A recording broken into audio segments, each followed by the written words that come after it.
Nobody gave a about sparkling water when I was a kid, but today the drink aisle has been taken over and restaurants have this stuff on tap. People are watering their plants with it. So what the hell is going on with sparkling water?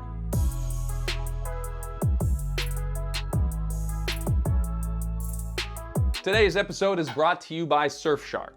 Okay, so this is it. Our family sparkling water of choice. Bubbly is the thing that our family seems to drink a lot of. And so I wanted to figure out why. So our modern obsession with sparkling water started in about 2015. Pop or soda sales in the US plummeted. In fact, they had already been falling for at least a decade at that point as people were becoming more health conscious, trying to avoid sugars and artificial ingredients. Not sure why I'm British. But what I find amazing about this story is just how fast the trend exploded. Like back in those days, we didn't even know the names for the various styles of bubbly beverages. But today, water with bubbles in it has its own vocabulary. There's carbonated water, there's mineral water, sparkling water, tonic water, club soda, seltzer, bubbles, fizz, spicy water, spiky water, and probably a whole bunch more.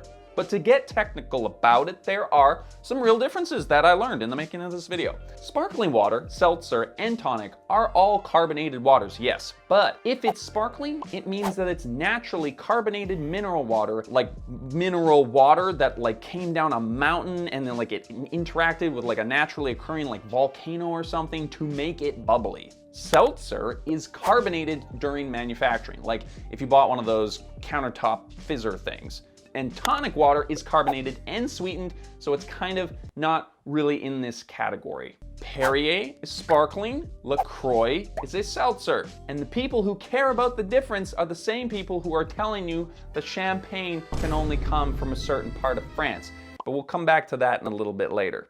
A quick pause in today's video to pay some bills. Thank you, Surfshark, for making this video possible. Virtual private networks are essential to becoming private online, and they make sure that your city, country, and download history aren't linked to your identity. Surfshark VPN keeps your online identity safe by encrypting all the information sent between your device and the internet. This keeps your personal data protected from big companies or cyber criminals. Their clean web feature blocks ads, trackers, and phishing attempts so that you can surf the web safely. Plus, you can change your virtual network to another country around the world when you're abroad or when you're at home so that you don't miss out on any of those shows that you've been watching on Netflix. My wife and I used our Surfshark VPN to catch up on old episodes of Schitt's Creek while we were traveling, and it was awesome. It even allows you to use one account on an unlimited number of devices. Surfshark's offering a 30-day money-back guarantee, so there is no risk to try it out, and you can try it out through the link down in the description below. Thank you to Surfshark for sponsoring today's video, and let's get back into it. Okay, so the market for this stuff is worth over 30 billion ding-dongs and is expected to almost double in the coming years, and people are literally addicted to this stuff. So what happened? Like any other hot ticket item, sparkling water started as a luxury product for the wealthy elite. It goes way back to like the 1800s when Perrier first started bottling mineral water that was naturally carbonated by volcanic gas. This stuff was so bougie that it became a symbol of British-French imperial relations. It was given a royal warrant on the bottle, which is like this little lion design thing that says that the king with it. You know what I'm saying? Not too long after that, SodaStream started selling aerating liquid machines in, I kid you not, 1903. Again, this was a big hit at Buckingham Palace, and yes, of course, we have a whole video about SodaStreams if you were interested in that. Over in the land of the free, soda pop, as y'all like to call it, was the drink of choice throughout the 20th century. But by the time we hit the 1980s, people were like, oh my God, I'm not healthy. And they started switching from regular soda to diet soda. And once again, we have another video about Diet Coke if you want to watch that. But lurking in the background for the first time ever, fizzy water was becoming more available to the average Joe. LaCroix hit the scene way before its time. This family-owned American company saw the bougie water trend over in Europe and decided that they would do something different. Cheap carbonated water in a can.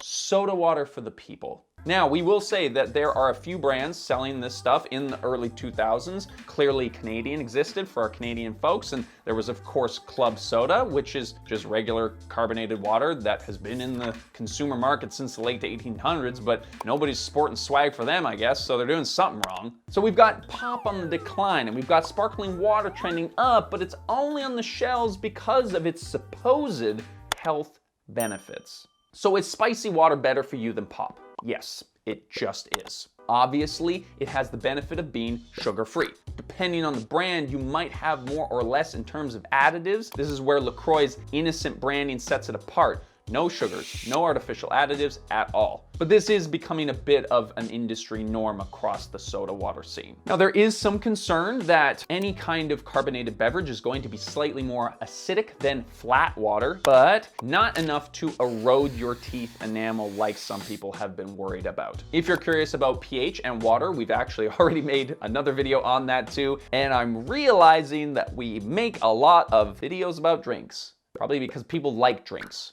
And most of us don't need to buy quite as many drinks, so it's relevant for the channel. There are some downsides, of course. Can't say that this thing's perfect. It may cause bloating and gas, which makes sense. You're drinking bubbly water. But on the plus side, apparently it's supposed to have helped people with their constipation. Makes me wonder if it's just like the air bubbles, like compressing the space in the stomach and just pushing the stuff. Anyway. Now, lastly, it turns out that fizzy water might not be as good at helping you hydrate as regular water. Some studies show that the spiky sensation turns off the thirst receptors in your mouth, so you'll stop drinking before you're fully hydrated. So if like the oral fixation is like you wanna grab the can, you wanna like, oh, you know, like that sound, you want that feeling, and then the,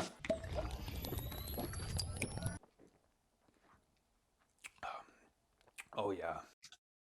I tell you what though, folks, that's bloody nice. No, it's good, right? Like it just feels fancier than tap water, and I see why people are into it. It is so carbonated though. I think bubbly is more carbonated than some other brands. So why LaCroix? Well, LaCroix is a very interesting story, and they're kind of like the example that we're gonna use in this video because of how they were born into this scene. At first, LaCroix's growth was pretty meh until something changed in the early 2000s that made it the champion of the carbon aqua market. Well, Dick, here's the deal. I'm the best there is, plain and simple. I mean, I wake up in the morning, I piss excellence. LaCroix doesn't publicize their net worth, but by 2015, the company was estimated to be worth about $900 million, holding 30% of the seltzer market. This is an increase of 200% compared to the previous 5 years. So what changed, you might ask? First, we gotta acknowledge that they were first. That's a massive thing to be said, just to be the first one to a cultural trend. LaCroix is not a better beverage than all of the comparable brands, but they have the heritage in the space that people associate with the category. It's like people calling Kleenex Kleenex instead of facial tissues. But they were among the first to successfully introduce flavors to the sparkling water category. They had the classics, berry, orange, cranberry, raspberry, pamplemousse, grapefruit, which is actually just grapefruit, but one of them's in French, and a bunch of other ones too. Importantly, they managed to do all of this while using all natural ingredients, remaining sugar-free, sweetener-free, non-GMO, vegetarian, gluten-free, kosher, and all those other things that health nuts and millennials love. Yes, they really do advertise being gluten-free, which I would have assumed was sort of clear because it's water, but I guess you gotta do what you gotta do. On the more bland side of the market, Perrier and San Pellegrino still just tasted like water. Nowadays, the flavors are just expected, right? Like nobody in their right mind is gonna slurp back a raw can of bubbly, am I right? Can you buy unflavored spiky water? I think you can. And yeah, that's what club soda is, right? Now, my personal favorite in this category, not that you asked at all, is Spindrift. Oh my God. It's an American brand. It's not here in Canada, and I'm bummed about it. It's been around since 2010 and claims to legit squeeze fruit juice into their seltzer. Like, I don't know if there's a rep over at Spindrift who wants to send a guy like a flat of this stuff, because I would love that. But one of my favorite reasons that LaCroix became an icon in the category is because of their design. without even thinking about it. Like, you can imagine the can, right? Early on, they redesigned the branding, giving us this brightly colored, retro, squiggly thing that we all recognize today. Where other brands were trying to pull off like the sleek, royal, ass-kissing label thing that was popular over in Europe, LaCroix focused on something that Gen X and millennials would relate to. There's actually this great quote from the guy who does the marketing and design for like Grey Goose and Sephora and stuff. He says, "The only compliment that I can make to LaCroix's packaging is that it defies all the rules of design, given that the logo is barely legible over that swirling hangover puke." I just love it when a company does exactly what you're not supposed to do and crushes with it. Apparently, LaCroix chose this design even though the executives hated it, but the hangover puke did way better in consumer focus groups, so here we are. But you can kind of understand why it works, right? Like, the color blocking on store shelves makes the brand noticeable and easy to find. The style is vintage looking, like an 80s workout outfit on a can or something, which gives it a certain nostalgic feeling. And to go with this sort of anti-hype vibe, LaCroix chose to ditch standard marketing practices like commercials, instead focusing on online engagement and micro-influencers, giving it a sense of, you know, kind of indie, exclusive, community-focused vibe. But we're gonna zoom out for a little bit because of course LaCroix was not the only thing happening. There have always been generic brands that will hop on a trend like this and release sort of like a, you know, supermarket equivalent version of whatever is popular. But many of the cans that we know today, including bubbly, weren't around yet. Perrier released strawberry and watermelon flavors in 2017, and the same year Pepsi released bubbly and then acquired SodaStream in 2018. Coke didn't release AHA or whatever it's called until 2020. But here is the twist in this story that I did not see coming at all. Today, we see a lot of seltzer and sparkling water companies adding sugar and more flavors back into their original offering. So now we have brands making cola flavored water and cola brands making sparkling water. It's starting to feel like we're just stuck in this never-ending loop. And the thing is, now stick with me here, we might actually be in one.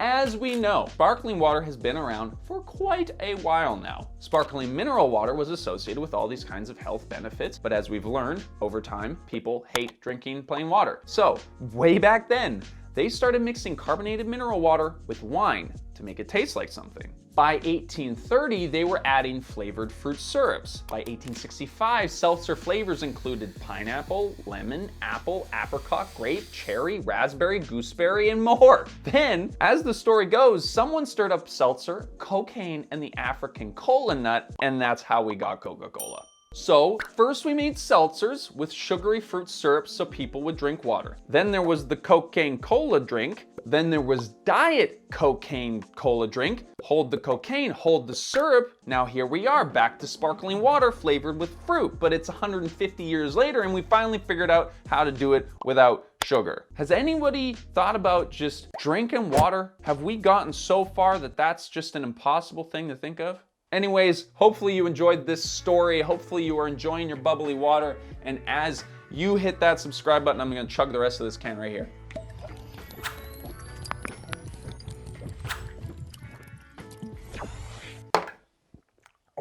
Oh my God. Oh, Jesus. Oh God. Have you subscribed yet?